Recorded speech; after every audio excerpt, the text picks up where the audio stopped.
사람들은 10년이 지나고 20년이 지나도 꾸게 되는 악몽이 있습니다. 군 제대를 해도 우리 군복무했던 분들이 꾸는 악몽이 뭐냐면 밤에 이병 통지를 받는 꿈입니다. 그 힘든 군 생활을 처음부터 다시 시작해야 된다는 그러한 공포가 꿈속에서 꾸게 되면 식은땀을 흘리면서 깨게 되는 것이죠. 그래서 군대 갔다 온 사람들은 만나면 군대 얘기합니다. 그때가 너무나 힘들었기 때문에. 여자들이 제일 듣기 싫어하는 얘기가 군대 얘기랑 축구 이야기라고 합니다. 근데 남자들이 군대 얘기할 때 여러분 이해해 주셔야 돼요. 그게 상처이기 때문에 상처를 서로 주고받으면서 치유하는 과정이기 때문에 군대 얘기를 해주면 그냥 믿음으로 사랑하는 마음으로 들어주실 수 있기를 바랍니다. 왜 아멘 안 해요 우리? 저도 목사가 되고 나서 종종 꾸는 악몽이 있어요. 이병 통지 받는 악몽은 아니고 제가 이제 종종 꾸게 되는 악몽이 뭐냐면 설교 준비가 전혀 안 된 상태에서 주일이 돼가지고 강단에 서는 꿈을 종종 꿉니다. 그럴 때마다 식은땀을 흘리고 깨어나요. 또 다른 버전의 악몽도 있습니다. 집에서 열심히 설교 준비를 했는데 원고를 작성을 하고 원고를 집에 두고 주일날 교회에 나와서 설교해야만 하는 꿈도 꿉니다. 그러면 또 식은땀을 흘리고 또 깨어나게 되는 것이죠. 준비되지 않은 상태에서 성도들 앞에서 설교를 하고 또 설교를 죽쓰는 그 꿈은 저에게는 고통을 넘어서서 공포요 두려움입니다. 여러분들도 나름대로 독특한 악몽이 있을 거예요. 뭐 저와 같은 그런 악몽이 있을 것입니다. 수험생들에게 악몽은 무엇입니까? 시험의 디데이를 다가왔는데 전혀 시험 공부를 안 하고 디데이를 맞이할 때 그것은 악몽이 되고 말죠. 오늘 우리 본문에는 우리들의 인생 가운데 하나님께서 작정하신 디데일이 있다는 것입니다. 저와 여러분이 그냥 사는 것이 아니라 하나님께서 예비하신 그 디데일을 향해서 우리는 지금 나아가고 있다는 것이죠. 그런데 영적으로 가장 불행한 사건이 있습니다. 그것은 무엇입니까? 영적으로 아무런 준비되지 않은 상태에서 그 디데일을 맞이하는 사람, 이런 사람은 굉장히 영적으로 불행한 사람일 수 있습니다. 오늘 성경에서 말씀하시고 있는 우리들의 인생 가운데 하나님이 정하신 디데일이 무엇일까요? 우리 11절을 한번 읽어보겠습니다. 11절. 자, 11절을 한번 읽어보겠습니다. 자, 시작.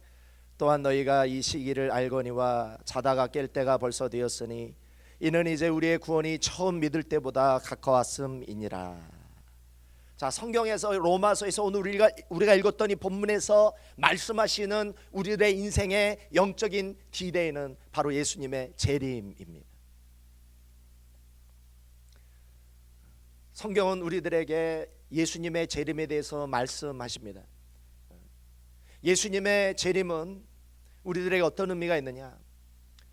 예수님이 재림하실 때는 우리들에게 심판의 주님으로 오신다는 것입니다.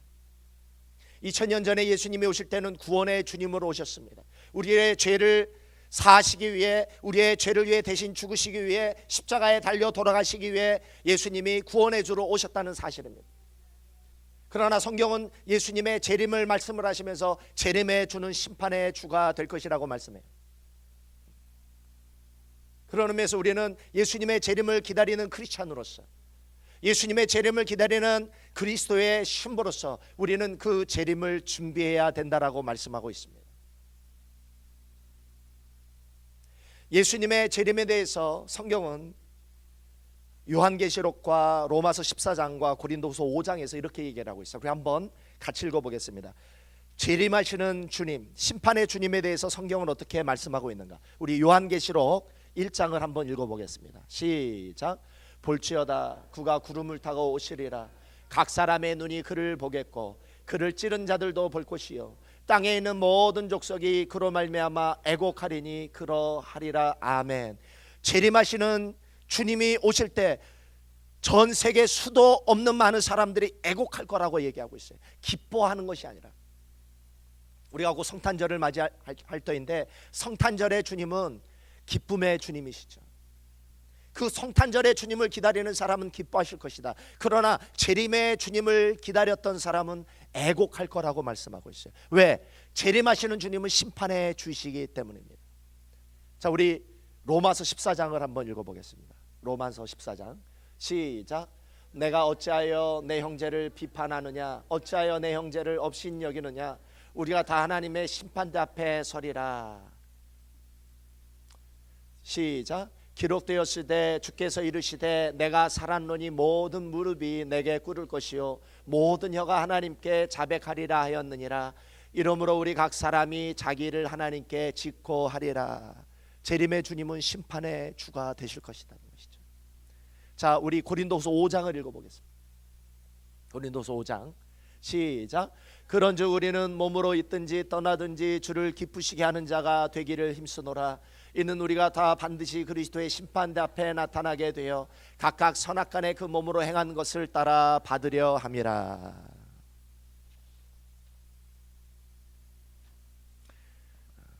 우리는 예수님의 재림을 기다리는 교회의 시대에 살고 있는 사람들, 그 재림의 주님은 심판의 주가 될 것입니다.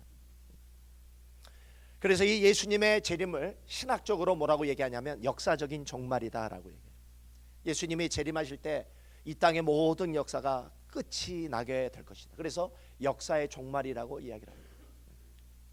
그러나 종말이라는 것은 역사의 종말만 있는 것이 아닙니다. 예수님이 재림하시기 전에 우리가 죽게 된다면 그것은 개인의 종말이 될 것입니다. 우리가 살아서 예수님을 만나게 되든지 아니면 우리가 죽어서 예수님을 만나게 되든지 우리는 그 예수님을 만나게 될 때 그 예수님은 심판의 주님이 될 것입니다.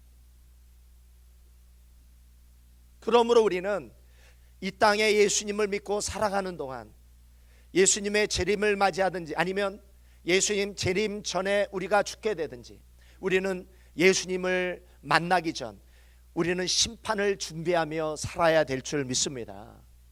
성경은 누누이 얘기하고 있어요. 예수님의 재림을 기다리는 교회 시대의 성도들은 이 심판을 준비하며 살아야 된다. 그래서 오늘 우리가 읽었던 본문은 우리가 이 예수님의 심판을 어떻게 준비하여야 하는가를 말씀해 주고 있습니다. 우리 12절에서 14절 우리가 어떻게 심판을 준비해야 되는가 우리 한번 같이 읽어보겠습니다. 우리 12절에서 14절을 우리 한번 같이 읽어보겠습니다. 시작. 밤이 깊고 낮이 가까웠으니 그러므로 우리가 어둠의 일을 벗고 빛의 갑옷을 입자.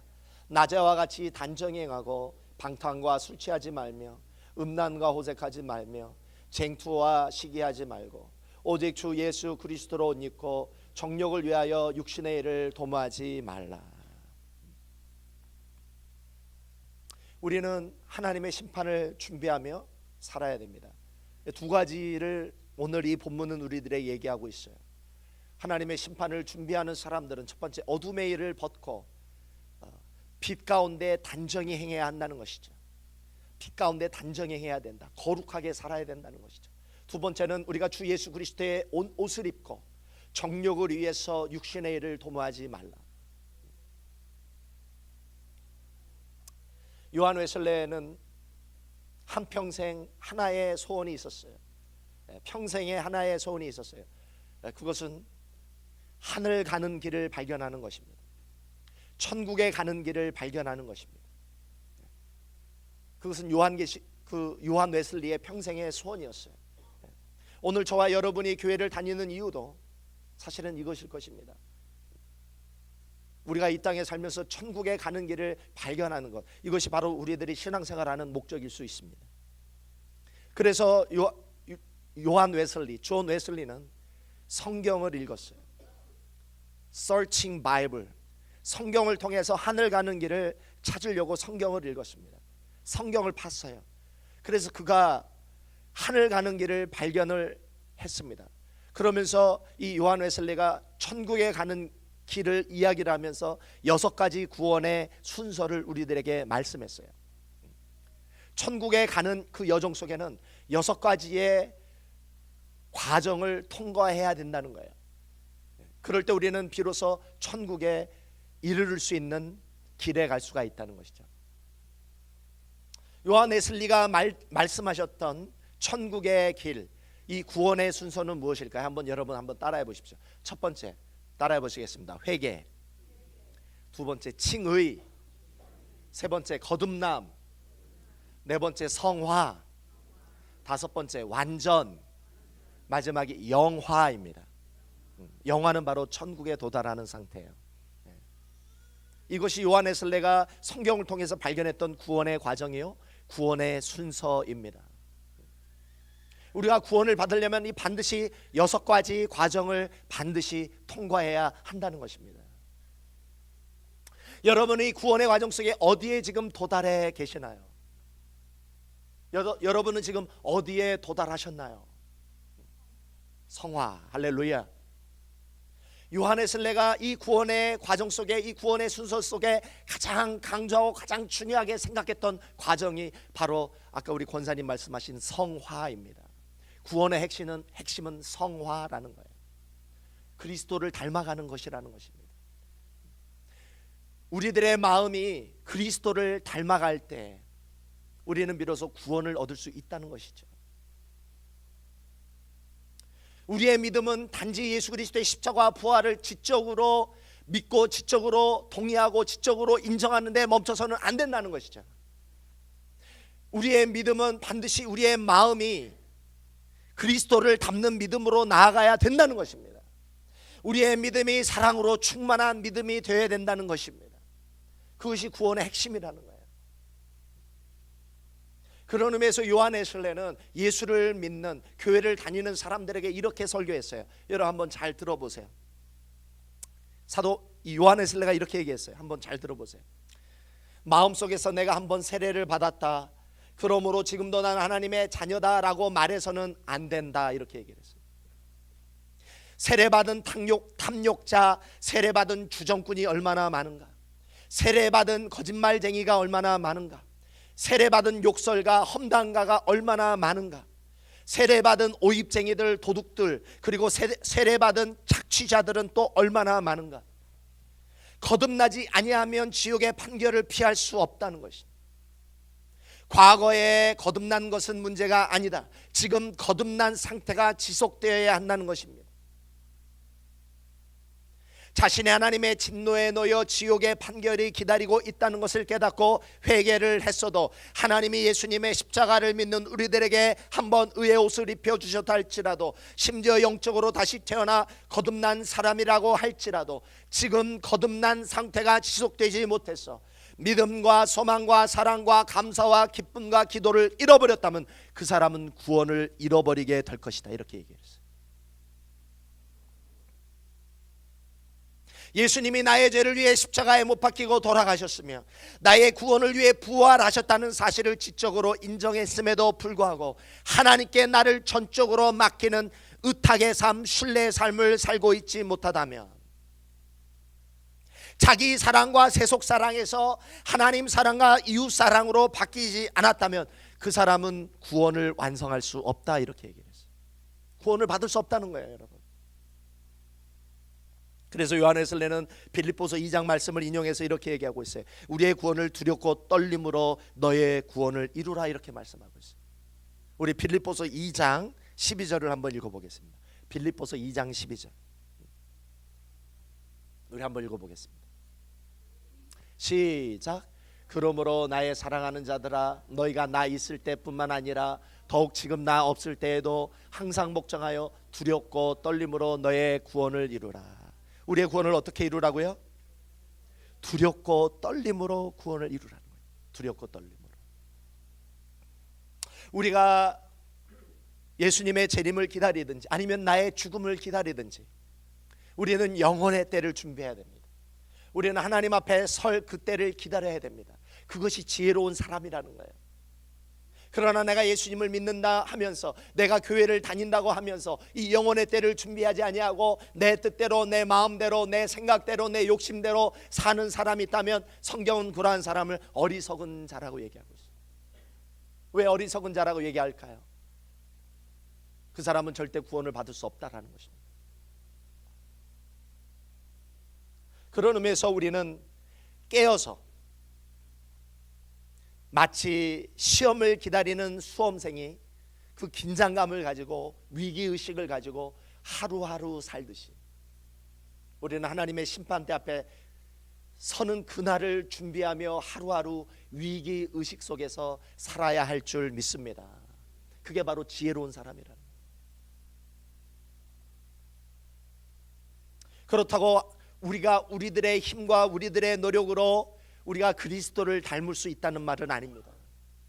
성경은 전혀 그렇게 얘기를 하고 있지 않아요. 우리의 애씀으로 우리가 거룩함에 이르를 수는 없어요. 왜? 우리는 죄인이기 때문에. 십자가의 보혈이 우리의 행위로 지은 모든 죄를 사하셨다 할지라도 우리 안에는 여전히 죄성이 남아 있습니다. 죄의 뿌리가 남아 있어요. 그래서 우리들의 노력으로는 그리스도를 닮을 수 없어요. 그러나 분명한 사실은 내가 이전에 지었던, 습관적으로 지었던 죄를 끊고, 나의 연약함으로 말미암아 어쩔 수 없이 허용했던 그 죄를 이제 거부하고, 내가 연약하지만, 내가 부족하지만, 내가 여전히 쓰러지고 내가 여전히 넘어진다 할지라도 하나님께서 은혜를 주셔서 회복된 이 자유의지를 가지고 하나님의 말씀의 방향을 향해 우리가 걸어갈 때 하나님의 은혜가 임한다는 것입니다. 하나님이 도와주신다는 거예요. 우리가 거듭나고 우리가 구원을 받았음에도 불구하고 우리는 넘어질 것입니다. 왜? 우리 안에는 죄의 뿌리가 있기 때문에, 우리 안에는 죄의 성이 있기 때문에 우리는 또 넘어질 거예요. 그러나 거기에서 포기하지 아니하고 주님이 말씀하셨기에 다시 일어나, 주님이 나를 향해 열어놓으신 그 구원의 길을 향해 아무리 힘들다 할지라도, 어렵다 할지라도 다시 일어나 걸어가는 자에게 우리 하나님이 함께해 주실 줄 믿습니다. 우리가 그리스도를 닮을 수 있도록 도와주실 줄 믿습니다. 그런 의미에서 우리가 얻을 수 있는 구원의 주도권, 우리가 마침내 그리스도를 닮고 우리가 마침내 하나님이 예비하신 그 천국에 도달하여 그 천국의 문을 통과할 때 우리를 구원을 완성시키는 그 절대적인 은혜는 바로 하나님의 사랑이라는 것입니다. 하나님의 은혜와 하나님의 사랑은 아무나에게 주어지는 것이 아니라 죄를 허용하지 않고, 내가 짓고 있는 그 죄의 습관을 끊고, 내가 완벽히 거룩하지 않지만, 내가 온전하지 않지만, 내 마음에는 상처 투성이요, 내 과거를 돌아보면 죄 투성임에도 불구하고 나는 그 죄를 끊고 주님이 나에게 말씀하신 그 좁은 길을 투벅투벅 넘어져도 다시 일어나 걷는 자에게 주님이 은혜를 주실 것이며 함께 주실 줄 믿습니다.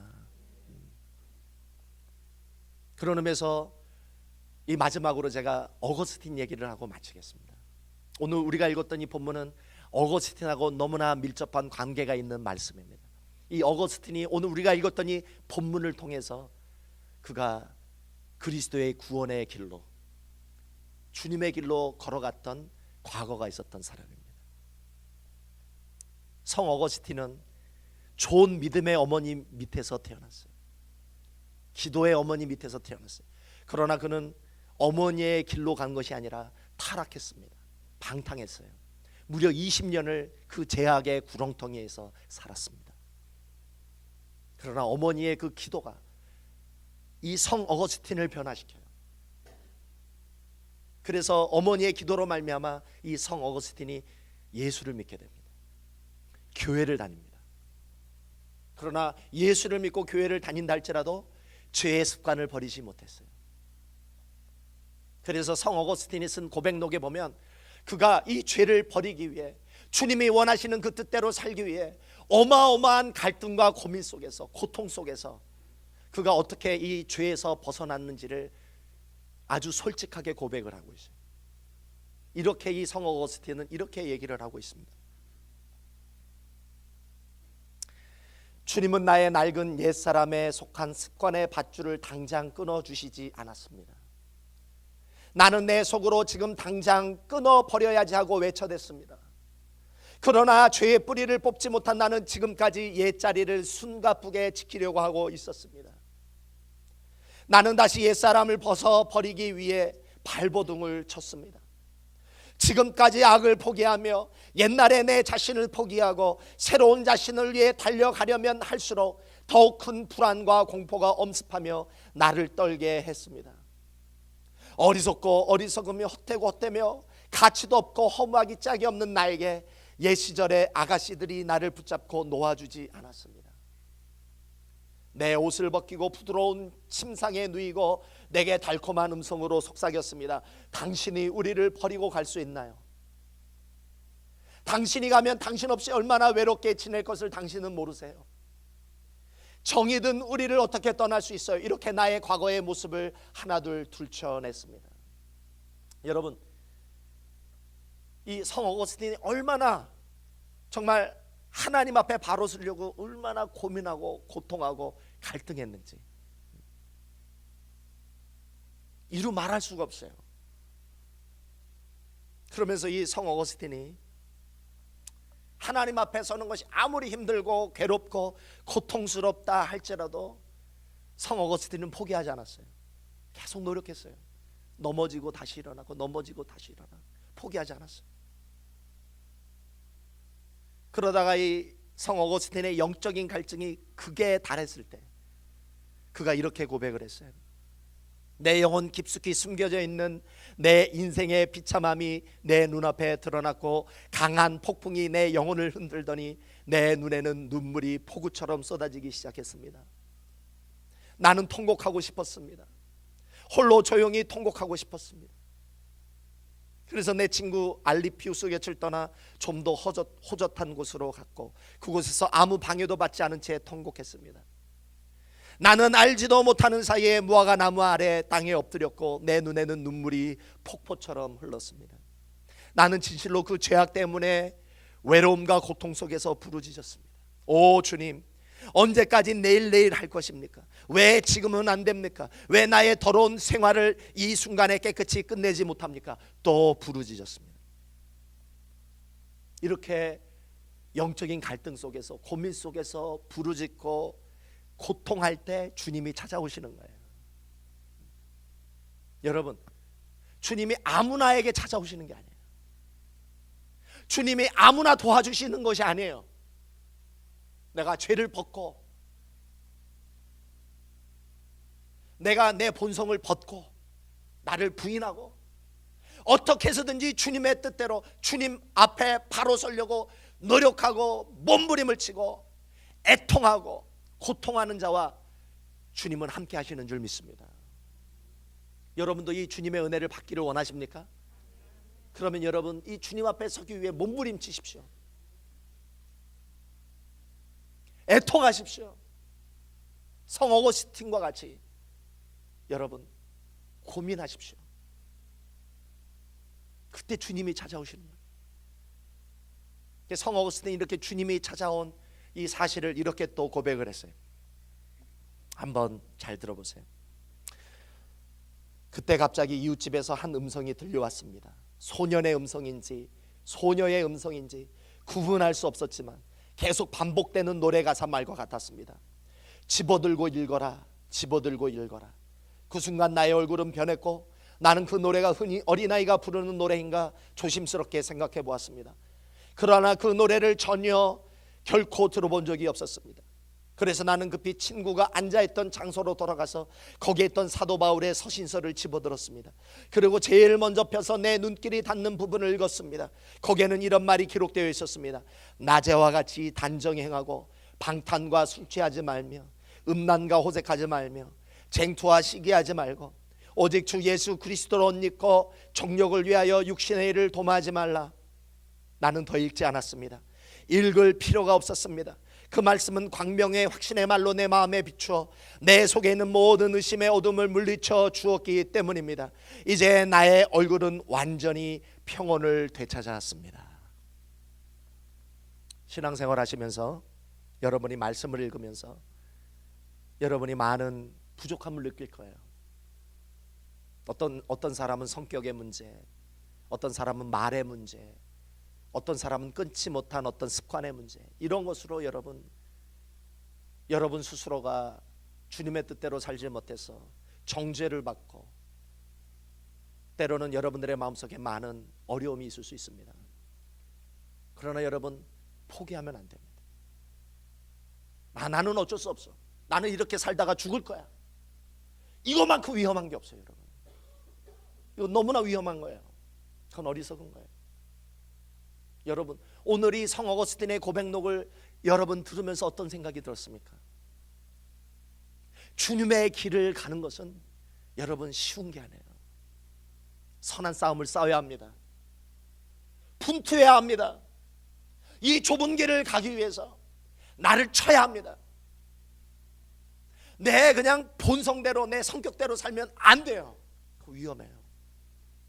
그런 사람은 하나님은 구원해 줄 수 없어요. 자기를 부인해야 합니다. 십자가를 져야만 합니다. 어떻게 해서든지 주님의 뜻에 서기 위해서, 주님의 말씀대로 살기 위해서 몸부림을 치며 애쓰고 힘쓰며 싸워 나갈 때, 그때 비로소 예수님께서 성 어거스틴을 찾아와 주셔서 그를 도와주셨던 것처럼 그때 하나님은 여러분들을 도와주실 수가 있는 거예요.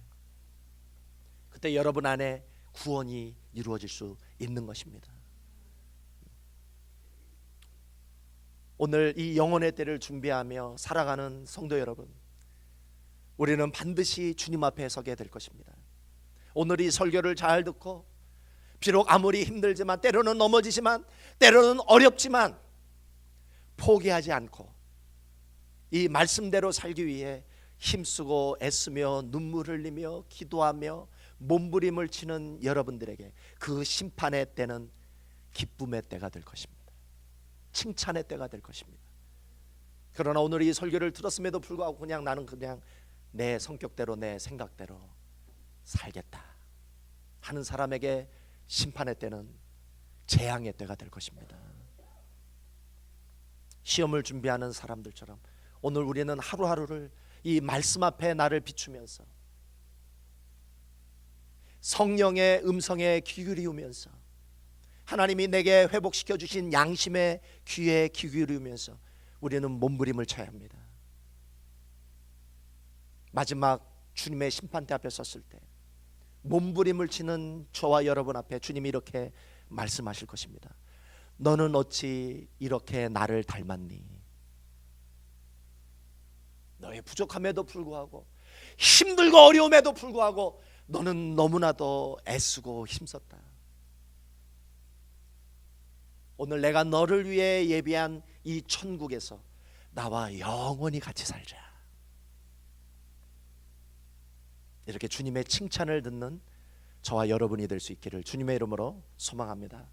오늘 이 말씀을 붙잡고 우리 한번 같이 기도하겠습니다. 오늘도 나를 돌아보면서 주님의 뜻대로 살지 못하는 나, 주님의 그 마음과 너무나 동떨어져 있는 나, 주님을 닮지 못한 나, 성 어거스틴처럼 오늘 우리는 몸부림을 쳐야 될 것입니다. 하나님 나를 도와주십시오. 주님 닮게 해주십시오. 그리스도의 마음을 닮게 해주십시오. 성령의 열매를 맺게 해주십시오. 하나님을 사랑하고 이웃을 사랑하는 자가 되게 도와주십시오. 아버지 하나님, 거룩한 자가 되게 해주십시오. 성숙한 자가 되게 해주십시오. 아버지 하나님, 다른 사람들이 나를 볼 때에 당신은 어떻게 예수님을 닮았습니까? 당신의 말은 이렇게 아름답습니까? 당신의 행위는 이렇게 너무나 아버지 하나님 닮았습니까? 이런 우리의 칭찬을 듣는 사람이 될 수 있도록 하나님 나를 도와주십시오. 지금은 그렇지 못하지만, 때로는 넘어지지만, 때로는 지쳐 쓰러지지만, 때로는 이 죄에 걸려 넘어져서 주님의 뜻대로 살지 못하지만 우리는 포기하면 안 됩니다. 다시 일어나야 합니다. 다시 좁은 길을 걸어가야 됩니다. 하나님 나를 도와주십시오. 내 중심을 하시고 나의 이 간절함을 아시는 주님 닮기를 원하는 이 간절함을 아시는 주님 나를 도와주십시오. 우리 함께 통성으로 우리 같이 기도하시겠습니다. 아버지 하나님, 오늘이 마지막 때가 다가왔습니다. 구원의 때가 다가왔습니다. 주님이 다시 이 땅에 오신다고 하셨습니다. 우리는 반드시 죽게 될 것입니다. 아버지 하나님이, 그러나 그 죽음이 끝이 아니라 우리는 그리스도의 심판대 앞에 서게 될 것입니다. 그러나 아버지 하나님, 그리스도의 심판대를 생각하면 나는 너무나 두렵습니다. 아버지 하나님, 아직 주님을 닮지 못한 아버지 나의 모습을 바라보며 아버지 나는 너무나 두렵습니다. 아버지 하나님, 이렇게 살아서는 안 됩니다. 아버지 하나님, 이런 모습으로 아버지 하나님이 주님 앞에 설 수는 없습니다. 아버지, 성 어거스틴이 주님 앞에 바로 서기 위해 몸부림을 치며 아버지 그리스도를 닮기 위해 그가 고통하며 갈등하며 아버지 힘쓰고 애썼던 것처럼 오늘도 아버지 하나님, 주님의 때를 아버지 하나님 기억하며 오늘도 저희들 몸부림을 치기를 원합니다. 오늘도 아버지 하나님, 저희들 주님 앞에 바로 서기를 원합니다. 저희를 도와주시옵소서. 저희들에게 은혜를 부어주시옵소서. 그리스도를 닮아갈 수 있도록 주님 도와주십시오. 아버지 하나님, 그 길이 아무리 힘들고 어렵고 험한 길이랄지라도 아버지 그 길을 포기하지 말고 아버지 하나님, 넘어진다 할지라도 다시 일어나 그 좁은 길을 향해 뚜벅뚜벅 걸어갈 수 있는 아버지 그 구원을 이룰 수 있도록, 그 구원을 완성할 수 있도록 뚜벅뚜벅 걸어갈 수 있는 우리 모든 중앙교회 성도들이 될 수 있도록 인도하여 주시옵소서. 오늘도 아버지 하나님께서 함께 하시고 주관해 주실 줄 믿사오며 예수 그리스도의 이름으로 기도합니다. 아멘. 아멘. 우리 함께 찬송가 253장, 새 찬송가 521장 부르시면서 우리 준비하신 헌금 드리겠습니다.